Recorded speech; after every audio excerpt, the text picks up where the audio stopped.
The LFFL Primetime, everything you need to know in roughly 5 minutes or so. The only officially licensed LFFL show there is. Just caught up on last week and look ahead to next week. Starting in the original league, the granddaddy of them all, Bill, the 4 point win over Matt. Matt famously didn't have Justin Fields in his lineup.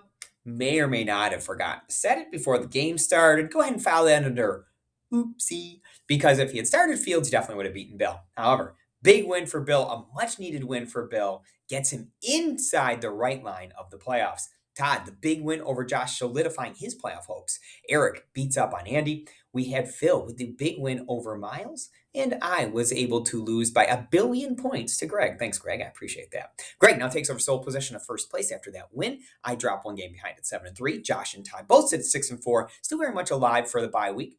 Bill, Eric, Matt, all tied for those final two playoff spots at 5-5. Andy just game back at 4-6. Miles and Phil at 2-8 and needing to win out and get some help. Looking at week 11 in the LFFL, Greg taking on Phil. We have an 8-2 team versus a 2-8 team. Looks like a mismatch on paper. Not as much as you might think. Greg, the week 3 win, however, was only by 11 points. It was his third straight win against Phil. He does have a 19-16 lead in the series. Now, Phil won last week. And the reality is, although Phil is last in scoring, Greg is actually a bottom half team in scoring as well. This could be a more competitive game than the records might indicate. Speaking of a more competitive game than the records might indicate, look at this one. Josh, 6-4, Miles, 2-8. You might think, what a terrible game. Josh, 3-1 series lead. Josh continues to lead in scoring. How's Miles going to keep up? Miles actually fourth in the league in scoring despite his terrible record. He's actually leading the league in points against. So absolutely, Miles could keep this one close and potentially spring an upset over here. Todd taking on Andy game. Andy needs for his playoff hopes. Andy ended Todd's 15-game winning streak earlier this year in week 4 with a win. However, Andy second in scoring, Todd fifth in scoring, so points should be flying in this game. Andy does hold that 17-14 series lead. They have actually split the last 4 seasons, split their series 1-1. Todd looking to make it 5th straight year here. And then finally, Bill taking on myself. I won our week 3 game, 164-99, and do hold a 19-13 series lead. But look, here's your primetime matchup. I got an old school game going on right here. Matt at 5-5 taking on Eric at 5-5. Matt won the week 4 game, 130-119, a close one. These two are battling for those wild card spots. With that win last week, Eric actually jumped ahead of Matt, got into the playoffs. Matt would be out right now if they started today. They are close in scoring with Eric averaging 128.7 and Matt 125.6. We have gone to scoring as a tiebreaker, which is why Eric is currently ahead of Matt now, given that little difference in scoring. Fantrax has Eric is a 111-109 favorite in the game. I'm going to go ahead and take Matt for the upset. I think it's going to be a close one, a nail biter, but I think Matt's going to put Justin Fields in and think he'll lead him to victory this week. Now, looking ahead to the LFFL 2, your week 10 scores, your winners. Bill and Eric both win to move to 8-2, but look at this. We have a series of upsets in the next group. Phil, the Merrills, and myself all lose. Meaning Miles win over Phil, moves him up to 6-4, and ties him with Phil, myself, and the Merrills. And we are all now 2 games back of Bill and Eric after those losses. Sean sits at 4-6. Greg at 3-7, tied to an 8 and 1-9. Basically, those 4 teams pretty much out of it at this point. Week 11, Eric taking on Phil in a game that Phil really needs if he wants to keep pace. Bill taking on Sean, the Merrills taking on Andy, Greg taking on Todd, and Miles and I do battle. One of us is going to keep the heat on. One of us is going to fall back from those leaders. LFFL 3, your week 10 scores. We had a lot of close games over here.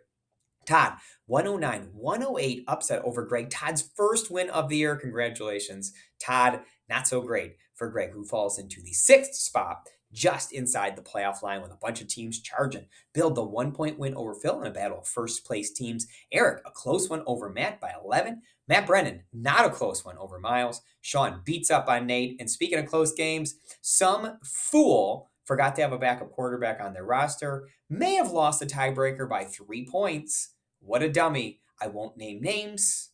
It's me. Andy, well done, 85-85, with Terry McLaurin getting 12 big points on Monday Night Football to come back for the tie and the win with more bench points. Your standings, Sean and Bill sit on the top at 8-2. Matt and Phil right behind him at 7-3. Eric, strong move now, 6-4. Greg, 5-5. Got 3 teams just on the outside looking at Matt Brennan, Miles, Nate, all 4-6. My loss to Andy is costly as I dropped down to 3-7 with him and now looking in bad shape for the playoffs. Todd at 1-9 on the bottom. Week 11, Sean taking on Greg, Miles taking on Bill, Matt Merrill taking on Todd, Phil and Andy, Eric and Nate, Matt Brennan and Casey. Stuff on the line for Bill and Sean this week. They can clinch playoff spots with wins. Looking at your LFFL 4, congratulations on over to Andy. His first win of the season, his fifth win all time, 171.88 points, fourth highest score of 2022. Well done, Andy. Jeremy was actually not in the money until like right at the end of the late games, actually jumps. Both Eric and I moves into second place, gets that second place. Eric in third, I am in a close fourth. On your season here, Nate, 73 points, but look at hard charging Eric up to 64 points. Greg now at 60. Bill at 59. Monday Night Football, congratulations, Bill. Showdown win number 2 on the season. 95.5 points, destroys the competition.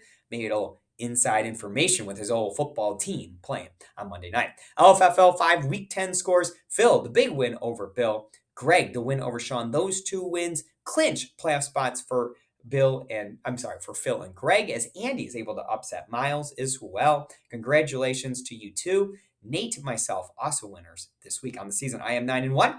Eric, Phil, and Greg are all 7-3. As I say, those are your 4 playoff teams. Myself, Eric, Phil, and Greg will compete to see who can be the Alpha 5 champion this year. Sean, Bill, Andy, Miles, all at 4-6. Todd and Nate 2-8 this week. Eric taking on Phil, Bill taking on Sean, Nate taking on Miles, Andy versus Todd, and Greg versus myself. LFFL 6, Greg extends his lead. The rich get richer. Greg has moved down to 3.7 average across the leagues. Very, very impressive stuff. The only month to change over was actually mine in my birthday month. I came in there and I took the lead in that one. Not much change in the standings here. Matt Merrill continues to be second, Phil third, Eric and Bill tied for fourth. LFFL 7, your elimination was Miles. It turned out to be very close, got within 5 points of Matt, but does end up getting eliminated. One of these 5 teams will be your winning team. We have 2 of the OGs in the league, Phil and Matt Merrill. We have Josh, Nate, and Andy, and the younger generation still going strong as well. LFFL 8, I continue leading Matt, Brandon, and Phil in this league. And LFFL 9, your final 4 is set. KC2, the number 1 seed, moves on to take on the number 13 seed, Phil 1. This is the second straight year a 13 seed has advanced to the final 4. Last year, this is where the 13 seed met its demise. Does Phil continue the charge, or does my team move on? You can tell my team scored a lot of points the last round. Number 2 seed, number 3 seed all went to chalk on the other side of the bracket. Greg 2 moves on to play KC1. This is actually very interesting. Last year, we had a 1 seed, a 3 seed, and a 13 seed move on. This year, we had a 1 seed, a 3 seed, a 13 seed move on as well. Very interesting stuff. The only one that changed was the 2-10. And last year, it was the 10 that moved on. So apparently, it's just these seeds that move on every year. You are allowed to make a move. So Phil and Greg, 1 move over the next 3 weeks. Anytime you want, of course, is fine. And you two both made moves last time. Strong moves. Greg may or may not have picked up Justin Fields. I may have to find a good counter to that move. So that's all I got for this week. Thank you so much for tuning in. Make sure you hop in tonight's Thursday night competition. I hear there might be a little snow in Green Bay, so it should be fun setting those lineups for tonight. And have a successful week 11, unless you're playing me tonight to get in the playoffs. So don't then. So, hey, good luck to everybody, and we'll talk to you next